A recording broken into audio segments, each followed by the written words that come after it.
नमस्कार। आपके अपने YouTube चैनल पर मैं वंदना आपका स्वागत करती हूँ। आज इस वीडियो में हम लोग समुदाय एवं शिक्षा में समुदाय की सहभागिता के विषय पर चर्चा करेंगे। इस विषय पर चर्चा करने से पहले हम जान लेते हैं कि समुदाय आखिर है क्या। समुदाय, जिसे हम अंग्रेजी में कम्युनिटी कहते हैं, ये दो शब्दों से मिलकर बना है, कॉम और म्यूनिस। कॉम का अर्थ है एक साथ यानी टुगेदर, और म्यूनिस का अर्थ है सेवा करना यानी टू सर्व। इस प्रकार हम देखते हैं कि कम्युनिटी का अर्थ हुआ टू सर्व टुगेदर। हिंदी में कहें तो मिलकर सेवा करना, ये इसका शाब्दिक अर्थ है समुदाय का। समुदाय के शाब्दिक अर्थ के बाद हम इसका यदि अर्थ साधारण बोलचाल में लें तो ये कह सकते हैं कि समुदाय व्यक्तियों का एक ऐसा समूह है जो मिलकर एक साथ रहते हैं और एक दूसरे की सहायता करते हुए अपने अधिकारों का प्रयोग या उपयोग करते हैं। इस समुदाय के बहुत सारे विभिन्न रूप हमें अपने देखने को मिलते हैं, जैसे परिवार है, पड़ोस है। ये सब भी क्या है, एक तरीके से समुदाय के रूप हैं। परिवार, पड़ोस, धार्मिक संघ, जाति, उपजाति, नगर, राष्ट्र आदि, ये सब हमें अपने ही आसपास सब देखने को मिल जाते हैं, समुदाय के विभिन्न रूपों को। अब यदि ये कहा जाए कि समुदाय में कितने लोग होते हैं, तो यहाँ पे व्यक्तियों की संख्या कोई निश्चित नहीं है। फिर भी हम यदि साधारण अर्थ में लें तो दो या दो से अधिक व्यक्तियों का ऐसा समूह जो एकता अथवा सामुदायिक भावना द्वारा जागृत हो जाने से किसी निश्चित भौगोलिक क्षेत्र में सामान्य जीवन को सामान्य नियमों द्वारा व्यतीत करने के लिए स्वतः ही विकसित हो जाता है। तो एक निश्चित भौगोलिक क्षेत्र में सामुदायिक भावना को, सामान्य जीवन नियम आदि तत्वों को जिसमें शामिल होता है, वो सब क्या है, एक समुदाय है। अब ये समुदाय छोटा या बड़ा कैसा भी हो सकता है, इसीलिए मैंने कहा था कि समुदाय के विभिन्न रूप हैं। चाहे यदि हम गांव ले लें, कस्बा ले लें, तो इन सब को भी हम समुदाय की संज्ञा दे सकते हैं। इसके अलावा समुदाय की मैं दो परिभाषाएं जो शिक्षाविदों ने बताई हैं, तो जिसमें से एक है के डेविस कहते हैं कि समुदाय सबसे छोटा ऐसा क्षेत्रीय समूह है जिसके अंतर्गत सामाजिक जीवन के समस्त पहलू आ सकते हैं। और दूसरी परिभाषा मैंने ली है ऑगबर्न तथा निमकॉफ की।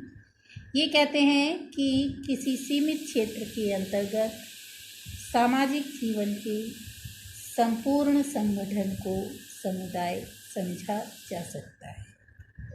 तो ये थे समुदाय के अर्थ को बताते हुए दो परिभाषाएं।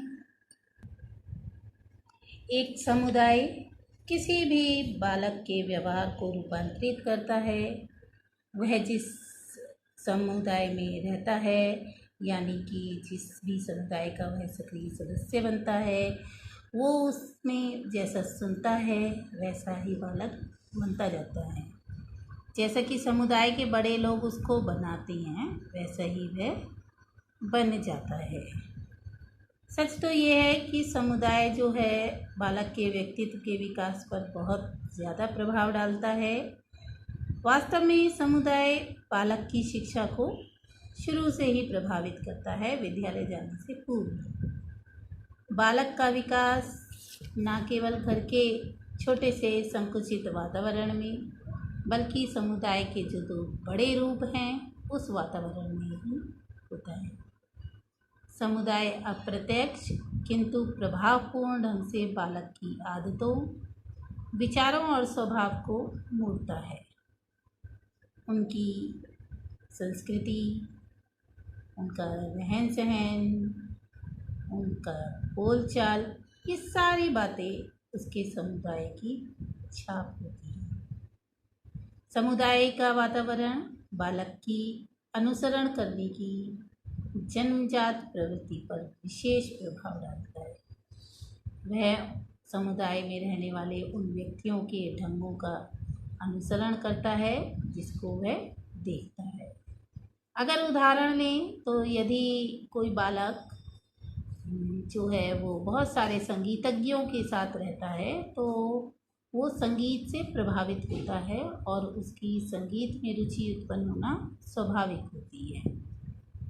बच्चे अपने समुदाय के ढंग को अपनाते हैं, इसलिए उनके बोलचाल, दृष्टिकोण और व्यवहार में अंतर होता है। इसलिए जैसा समुदाय होगा बालक भी वैसा ही बनेगा। इन सबको देखते हुए हमें समुदाय के महत्व को समझना होगा और समुदाय को शिक्षा के क्षेत्र में अपनी सहभागिता को निश्चित करने के लिए कुछ कदम उठाने होंगे।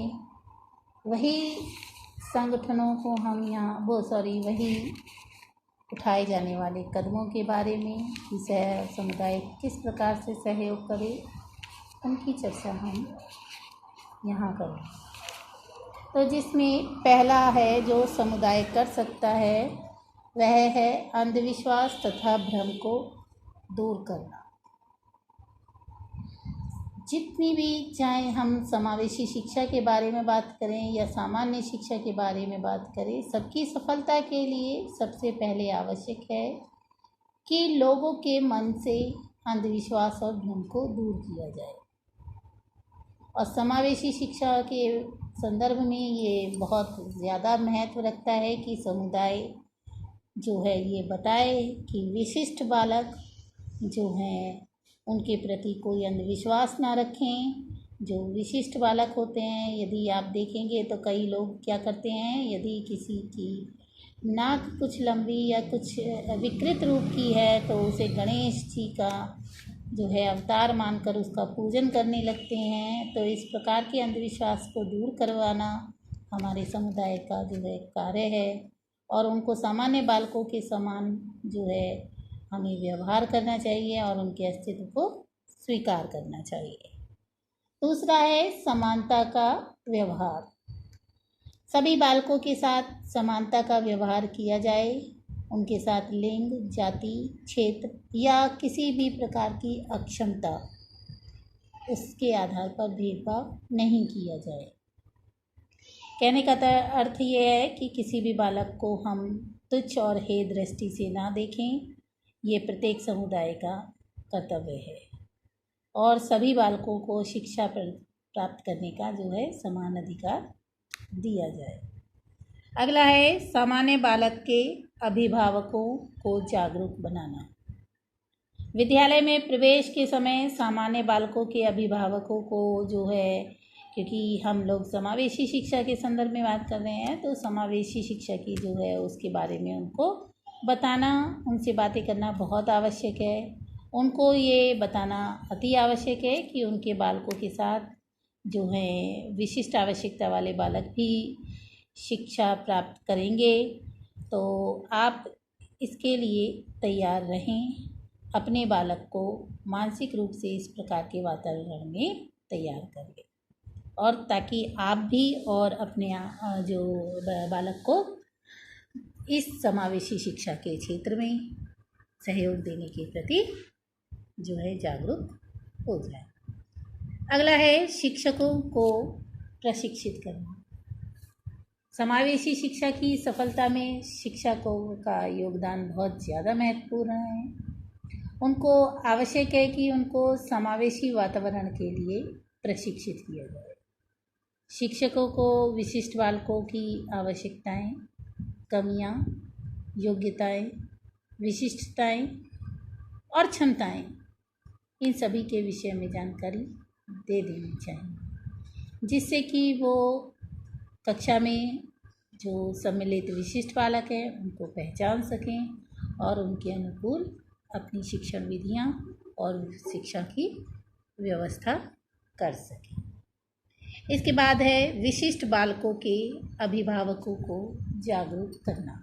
जिस प्रकार से सामान्य बालकों के अभिभावकों को समावेशी शिक्षा के संदर्भ में बताना है, उसी प्रकार विशिष्ट बालकों के अभिभावकों को भी जागरूक करना समुदाय का कर्तव्य है। समुदाय ये बताए कि विशिष्ट बालकों के अभिभावक जो हैं उनको अपने बालकों के साथ सामान्य बालकों जैसा ही व्यवहार करना है और उनका बालक जो विशिष्ट है उस विशिष्टता के प्रति मार्गदर्शन करना है, जिससे जो उनकी विशिष्टता है वो छिपने की बजाय समाज के जो व्यक्ति हैं जो इसमें योगदान दे सकते हैं कि उस समस्या से, उस विशिष्टता से, उस पर किस प्रकार से विचार विमर्श करा जा सके और उसको विशिष्टता को हम एक कमी की बजाय उसको सामान्य मानते हुए उसके लिए हम कुछ कार्य कर सकें और उस आधार पर हम उस विशिष्ट बालक को इस समाज में एक सक्रिय और जो है स्वाभाविक नागरिक बनने में सहयोग दे सकें। ये कुछ समुदाय के सहभागिता के लिए उठाए जाने वाले कदम थे। इन सबके साथ मैं इस वीडियो को समाप्त करती हूँ। अगले वीडियो में फिर मिलेंगे। नमस्कार।